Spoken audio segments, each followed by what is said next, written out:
You know that huge, epic music you hear in your favorite movies and video games?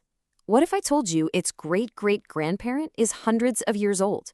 Well, today, we're going to meet the original musical team-up that kind of started it all.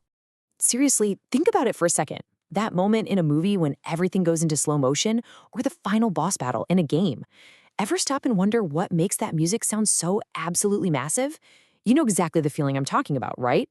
Well, believe it or not, a lot of that power and that storytelling ability comes from something way older. So let's dive in and meet the original blockbuster sound, the ancestor of all that epic music you love.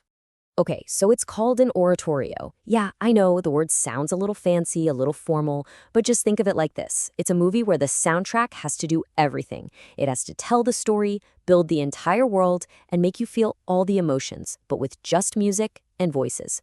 No visuals, no special effects.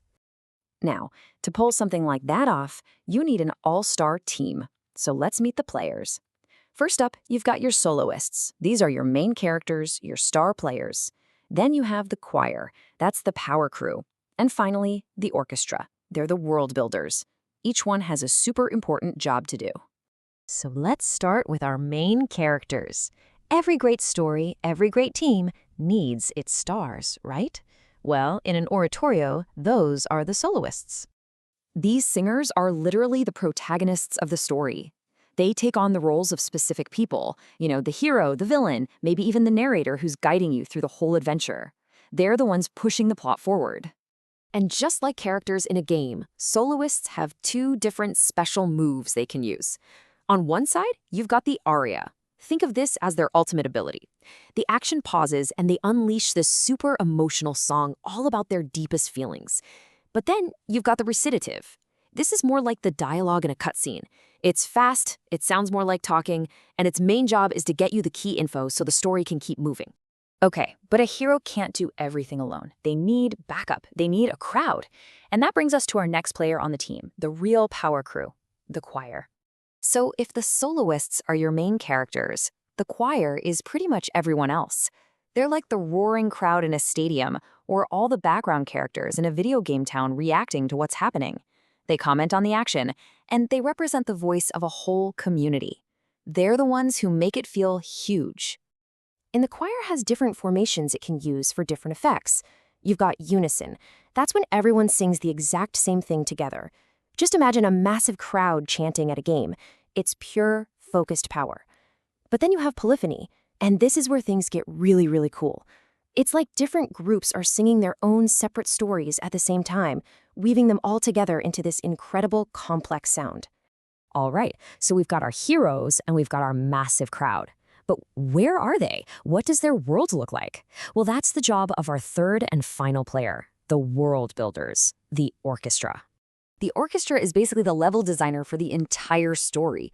Just by using instruments, they create the whole scene. They can make you feel like you're in a spooky forest, or right in the middle of a chaotic battle, or celebrating a huge victory. They literally build the world with sound.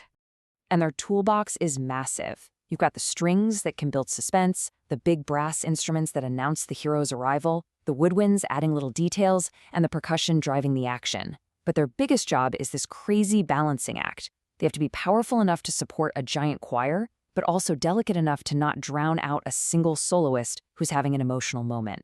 So, we've met our star player, our power crew, and our world builders. But just having great players on your team isn't enough, right? Now let's talk about how this team actually works together to win. Because, and this is key, an oratorio is not a solo mission. Not at all. It is the ultimate co-op campaign. Every single player, the soloists, the choir, the orchestra, they all have to work together perfectly. If one person is off, the whole thing can fall apart. So here's how a play might go down. A soloist steps up and makes a move, introducing a new idea or a big emotion. Then bam, the choir jumps in, maybe agreeing with them or arguing against them. And all the while the orchestra's underneath, building the mood. And who's the raid leader calling all the shots? That's the conductor. They're the team captain, making sure everyone hits their mark at the exact right second. And really, that's what it all comes down to. When you strip it all away, an oratorio is a story told through the ultimate teamwork of voices and instruments. It's this amazing mix of individual star power and massive group effort, all working together for one epic experience. Which brings us right back to where we started. The next time you're watching a movie or playing a game and that huge music kicks in, listen for these pieces. Listen for the solo voice, the big choir, the world-building orchestra. So, my question for you is, what modern song or artist do you think creates this kind of epic, story-driven sound today? Let us know what you think. Thanks for checking out this explainer.